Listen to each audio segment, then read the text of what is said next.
Emma by Jane Austen. Retold by Margaret Tarner.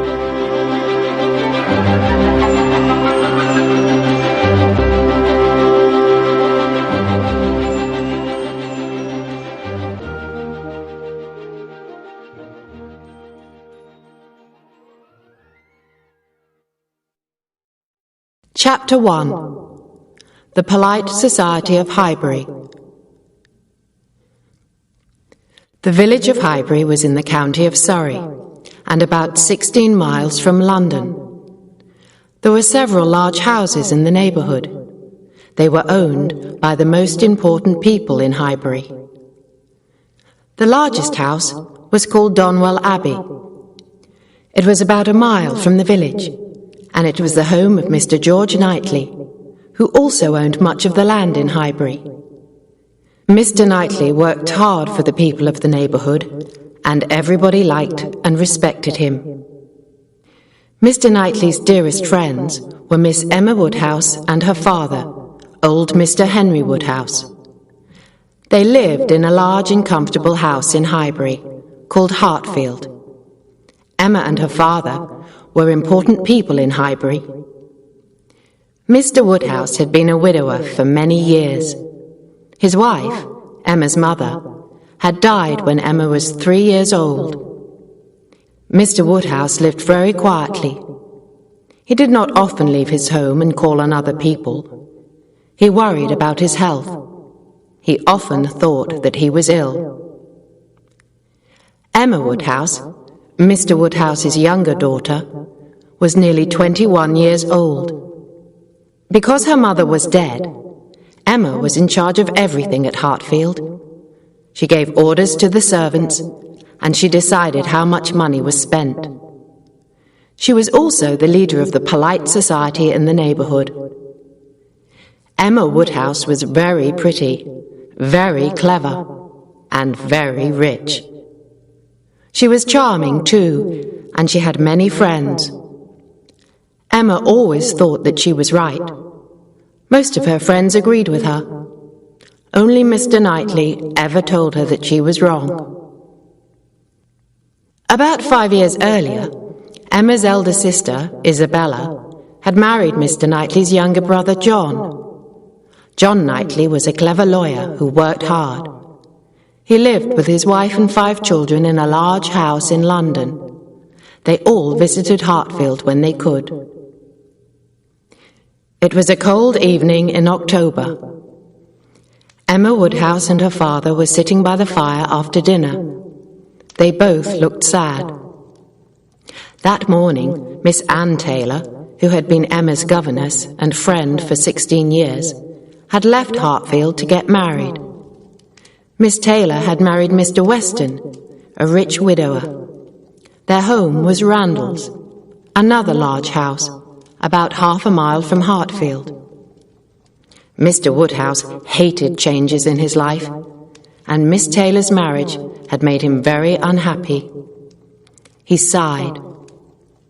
"I was very unhappy when your sister Isabella got married," Mr. Woodhouse said sadly. "Why did Miss Taylor have to get married too? She was happy living with us here at Hartfield. Why has she left us?" Emma smiled. "Miss Taylor is now Mrs. Weston, Papa," she said. "She married Mr. Weston because she loves him. Mr. Weston was born in the village. He is a good man. Mrs. Weston will be happy at Randalls. It is a very comfortable house. But Miss Taylor, Mrs. Weston was happy here. Hartfield was her home," Emma's father replied. "Randalls may be a comfortable house, but Hartfield is a better place to live. It is much larger than Randalls. When shall I see Mrs. Weston again? I cannot walk to Randalls. It is too far." "Then we shall take our carriage," Emma told him. "And the Westons can come here whenever they like." Mr. Woodhouse sighed again, but he did not answer.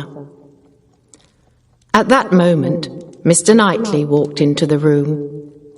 He had been in London for a few days, and the Woodhouses were delighted to see him. Mr. Knightley often visited Hartfield, and he was always welcome there. He was a tall, handsome man, and he was about 37 years old. He had known Emma Woodhouse all her life. "Did everything go well at the wedding of Miss Taylor and Mr. Weston?" Mr. Knightley asked cheerfully. "I hope that it did not rain. Did anyone cry? Somebody always cries at a wedding." "It was a very sad occasion," Mr. Woodhouse replied. "There was some rain this morning. I wanted Miss Taylor and Mr. Weston to delay their wedding, but Mr. Weston refused. He did not want to get married later. So now poor Miss Taylor has left Hartfield. I feel very sorry for her." "I can feel sorry for you and Emma, but not for Miss Taylor," Mr. Knightley said. "She has only one person to please now, not two people." Emma laughed. "And one of those two people is silly and thoughtless," she said. "That is what you are thinking, Mr. Knightley." "You are right, my dear Emma," her father said sadly. "I am a silly and thoughtless old man." "Papa, I was talking about myself," Emma said, laughing. "Mr. Knightley is always finding fault with me, not finding fault with you." Emma looked at her friend and smiled. "I do feel sad, Mr. Knightley," she said, "but I am happy too. I made the match between Miss Taylor and Mr. Weston 4 years ago. I knew that they would marry one day. I planned everything." "Then please do not make any more matches, my dear Emma," Mr. Woodhouse told her. "Whatever you plan comes true. You are always right." "I cannot stop matchmaking, Papa," Emma said. "Now I must help Mr. Elton to find a wife. He has been the vicar of Highbury for a year. He lives in the vicarage alone. He must be lonely." "If you want to help Mr. Elton, invite him to dinner," Mr. Woodhouse said. "Young men always like good food and good company. And ask Mr. Knightley to dinner too. Then we shall have some good conversation." Mr. Knightley laughed. "That is a much better idea, sir," he said. "Invite Mr. Elton to dinner, Emma. Give him some of your good food, but let him find his own wife. Mr. Elton is 26. He is old enough to find a wife for himself." But Emma had already chosen a wife for Mr. Elton. Her name was Harriet Smith. She was 17 years old and very pretty. Harriet was a pupil at Mrs. Goddard's school in Highbury. No one knew anything about the girl's family, but Emma was sure that Harriet's father was a gentleman. Harriet Smith was short and plump. She had beautiful blue eyes and fair hair. Harriet had good manners and a sweet smile, but she was not very clever. Harriet admired Emma very much, and she was delighted to be her friend. Mr. Knightley did not approve of Emma's friendship with Harriet Smith. He did not think that the two young women should be friends. He spoke to Mrs. Weston about it when he visited her at Randalls a few days later. "Harriet is not a good friend for Emma," Mr. Knightley said. "She flatters Emma too much." "But Emma can teach Harriet many things," Mrs. Weston replied. "Emma has made plans to read with Harriet. She wants to improve Harriet's education. She has already made a list of suitable books." "Emma has been making lists and plans ever since she was a child," Mr. Knightley said quickly. "She needs someone to make her think. Emma is intelligent. She has a good mind, and she should use it." Mrs. Weston smiled. "Emma is also very beautiful," she said, praising her friend. "Do you not think so, Mr. Knightley?" "Well, she is pretty, and I like looking at her," Mr. Knightley replied. "Emma is beautiful," Mrs. Weston said again. "Her hazel eyes are so bright and lively. Her complexion and figure are perfect. She is a good daughter, sister, and friend, but she does not like to be given advice. Please remember that." "I have been giving Emma advice for years," Mr. Knightley said, smiling. "But perhaps you are right. I shall say nothing about her friendship with Harriet Smith.